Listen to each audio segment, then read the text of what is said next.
কিরে এই অবেলায় রান্না করে কি করছিস? বাবার জন্য স্পেশাল পায়েস রান্না করছি। লবণ বেশি হয়েছে তাই না? একটু কম হচ্ছে। ভাগ্যিস রান্না করে যে আমি লবণটা দিয়েছিলাম। তোমরা খাও, আমি যাই। বাবার জন্য স্পেশাল পায়েস রান্না করব বললাম, তারপরে তুই আমার পায়েস রান্না নষ্ট করতে পারলি? আবার ভুল হয়ে গেছে।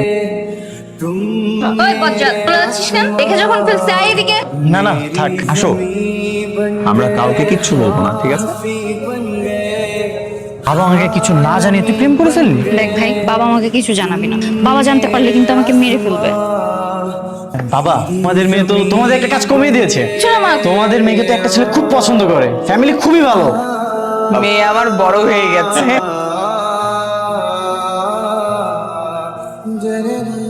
কিসে রে ভাই, কান্না করছিস কেন? আবার দম বন্ধ হয়ে আসতেছে। তোকে আমি অনেক মিস করবো রে।